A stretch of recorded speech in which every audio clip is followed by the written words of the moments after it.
Hi friends, this is DP and you are watching MP study point. दोस्तों, इस समय नेपाल के लिए एक बहुत ही बड़ी अपडेट निकल के आ रही है। जी हाँ दोस्तों, अब नेपाल की जो महिला डॉक्टर है, नेपाल की जो नर्सें हैं, वो अब ब्रिटेन में तहलका मचाने वाली है। जी हाँ दोस्तों, अब नर्सों को यानी नेपाली नर्सों को ब्रिटेन में भेजने के लिए नेपाल का ब्रिटेन के साथ एक बहुत ही बड़ा समझौता होने वाला है। तो चलिए दोस्तों, देखते हैं क्या है पूरी अपडेट।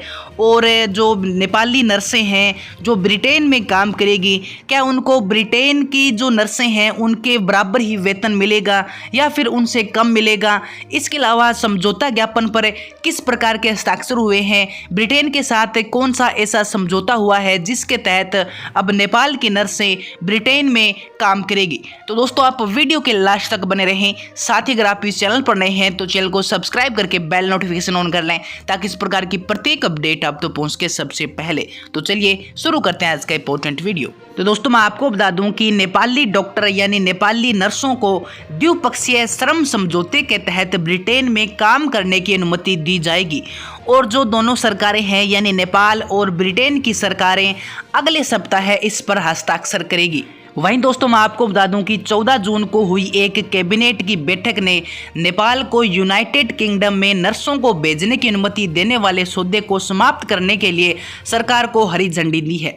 वहीं दोस्तों, श्रम, रोजगार और सामाजिक सुरक्षा मंत्रालय के विदेश रोजगार प्रबंधन भूषाल ने कहा है कि यह नेपाल को श्रम क्षेत्र में सबसे बेहतरीन प्रस्तावों में से एक है और इस समझौते पर नेपाल और ब्रिटेन की सरकार के बीच अगले सप्ताह हस्ताक्षर होने की और अधिक संभावना है। वहीं दोस्तों, मैं आपको बता दूं कि यूके में काम करने के योग्य होने के लिए नेपाली नर्सों की योग्यता सहित विवरण का खुलासा अभी तक नहीं किया गया है, लेकिन अधिकारियों का कहना है कि कम से कम 2 साल का उन नर्सों के पास एक्सपीरियंस होना चाहिए और उनकी जो उम्र है वो 45 साल से कम होनी चाहिए। वहीं दोस्तों, भूषाल ने कहा है कि इसके अलावा उम्मीदवारों को international English language testing system में 7 या ऑक्यूपेशनल इंग्लिश टेस्ट में B+ स्कोर करना होगा। इसके अलावा दोस्तों, नेपाली नर्सों को ब्रिटेन में नर्स का दर्जा प्राप्त करने के लिए 3 महीने के भीतर यूके की नर्सिंग एंड मिडवाइफरी काउंसिल परीक्षा में शामिल होना होगा।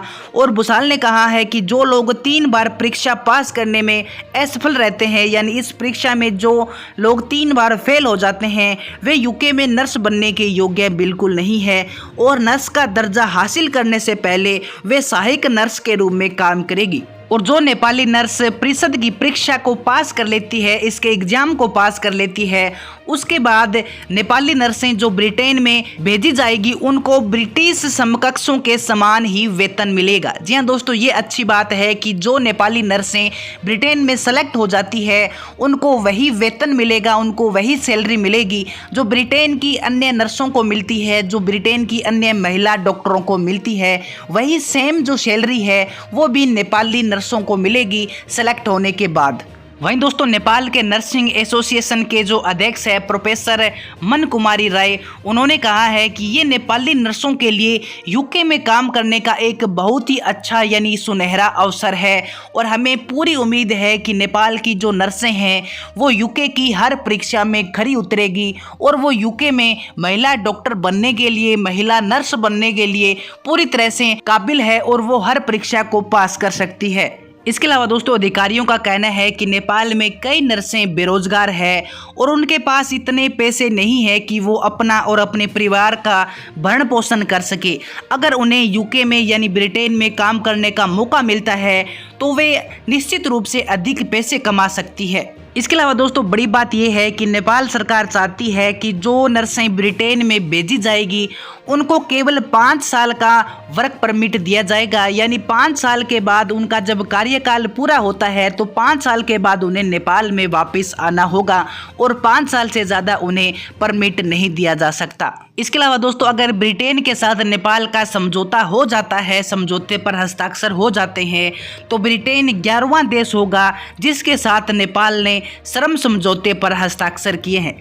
इसके अलावा दोस्तों, भूषाल ने कहा है कि मालदीव की सरकार ने भी नेपाली नर्सों को काम पर रखने में काफ़ी दिलचस्पी दिखाई है और नेपाल सरकार मालदीव के साथ भी द्विपक्षीय समझौते पर हस्ताक्षर करने की कोशिश कर रही है। इसके अलावा दोस्तों इजराइल के साथ भी नेपाल का ऐसा कुछ एक समझौता हो चुका है और इसके तहत परीक्षा को पास करके इजराइल में काम करने के लिए 1132 व्यक्तियों का चयन भी कर दिया गया है, जिसमें से 297 पहले ही इजराइल में काम करने के लिए जा चुके हैं। इसके अलावा दोस्तों जापान भी 14 अलग अलग फील्ड में नेपालियों की भर्ती करेगा, जिसमें प्रमुख रूप से अगर हम फील्ड की बात करें तो नर्सिंग देखभाल है, कृषि, खाद्य और पेय निर्माण है, खाद्य सेवा उद्योग है। ऐसे कई फील्ड है जिसमें जापान भी चाहता है कि वो नेपालियों की भर्ती करेगा और नेपाली लोगों को अपने देश में काम पर रखेगा।